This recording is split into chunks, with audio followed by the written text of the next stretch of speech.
মাছ ধরার জালে উঠে এলো বন্দুক এবং গুলি, ব্যাপক চাঞ্চল্য কার্যত এই ছবি বিগত কয়েকদিন ধরে লক্ষ্য করা যাচ্ছে। কেননা এর আগেও আমরা দেখেছি সন্দেশখালীর বিভিন্ন এলাকায়, নেজারাত থেকে শুরু করে বিভিন্ন এলাকায় পুলিশ তদন্ত চালিয়েছে, ডুবুরি নামিয়েছে, সেখান থেকে দেশীয় এবং বাইরের আগ্নেয়াস্ত্র বিশাল পরিমাণ উদ্ধার হয়েছে, ব্যাপক পরিমাণ আগ্নেয়াস্ত্র, একদম কার্তুজ, ভুরি ভুরি কার্তুজ উদ্ধার হয়েছে এর আগেও।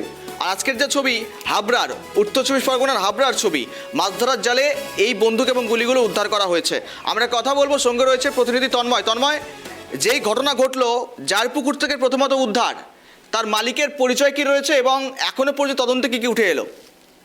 দেখো, উত্তর চব্বিশ পরগনার হাবড়া থানার অন্তর্গত কুমড়া গ্রাম পঞ্চায়েতের বিশ্বাসপাড়া এলাকার ঘটনা। সেখানে কিন্তু দেখা যায় যে সকালবেলায় একদল জেলে তারা কিন্তু মাছ ধরতে গিয়েছিল একটা পুকুরে।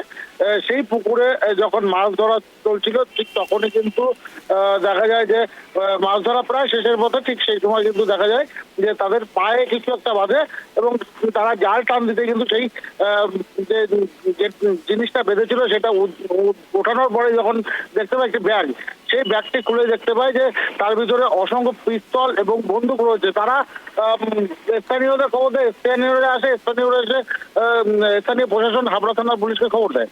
খবর দিলে তারা কিন্তু যেটা জানা যায়, পুলিশ আসে, পুলিশ এসে দেখা যায় 4টি বন্দুক রয়েছে এবং একাধিক পিস্তল বন্দুকের গুলি রয়েছে। সেখানে দেখা যায় যে যিনি কিন্তু পুকুর মালিক ছিলেন সুব্রত বিশ্বাস, তিনি কিন্তু জানাচ্ছেন যে এই পুকুর কিন্তু তিনি লিজ দিয়েছিলেন অন্যকে চাষ করার জন্য। সেই সময় কিন্তু তারা কিন্তু এই পুকুরের কিন্তু ভোটে যে রেজাল্ট বেরিয়েছে তারপরে কিন্তু এই প্রথমবার কিন্তু এই পুকুরে জাল ফেলা হয়েছিল।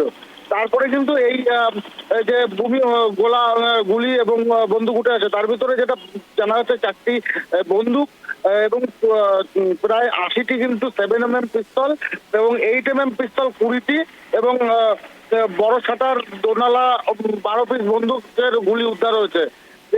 এই যে মোট যে পরিসংখ্যানটা বললাম, এই যে গুলি উদ্ধার হয়েছে, এই গুলি উদ্ধারে কে বা কারা এই গুলি রেখে গেল তা নিয়ে কিন্তু তদন্ত শুরু করছে হাবড়া থানার পুলিশ। এবং ঘটনা কিন্তু রীতিমতো চাঞ্চল্য সৃষ্টি হয়েছে, এলাকার যারা স্থানীয়রা রয়েছে তারা কিন্তু আতঙ্কিত হয়ে রয়েছে। ধন্যবাদ।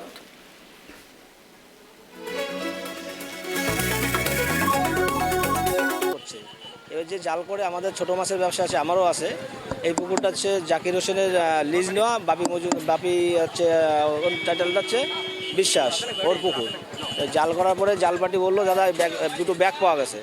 ঠিক আছে, ব্যাগটা আদেশটা সাইড করে রেখে দেয়। এবার পরে ওরা খুললো যে ব্যাগের মধ্যে টাকা পয়সা থাকতে পারে, জাল পাটির লোক একটা থাকেই। খোলার পরে দেখা গেছে ওর মধ্যে প্রথম ব্যাগটায় দুটো মেশিন আর কার্তুজ, আর পাশের ব্যাগটা ছিল মেশিন ছিল 4টে। তো একটা ব্যাগ খোলার পরে দুটো, পরে আবার লোকজন আসলো, তারা আবার খুললো, খোলার পরে দেখা গেলো ওদের আবার আরও দুটো মেশিন, দুটো হচ্ছে 4টে মেশিন টোটাল, কিন্তু কার্তুজ এগুলো তৃণমূলের লোকরাই ফেলেছে। সব জায়গায় সব পার্টি অফিসে তৃণমূলের লোকরা সারা থান রেখে দিয়েছে। এখন বিজেপি জিতেছে, এখন তো আবার ব্যবহার করতে পারবে না, এই জন্য ওরা এখন এই পুকুরে ফেলে দিয়ে গেছে। এখানে তো একাধিক পুকুর রয়েছে, আর কি আশঙ্কা আছে যে আরো পুকুরে থাকতে পারে?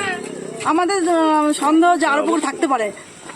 এখন সরকারি আধিকারিকরা এসেছিলেন, পুলিশ এসে ওদেরকে বলা হয়েছে যে প্রত্যেকটা যত পুকুর আছে এদের দিয়ে জাল দিয়ে এদের দেখা হোক, যাতে এরা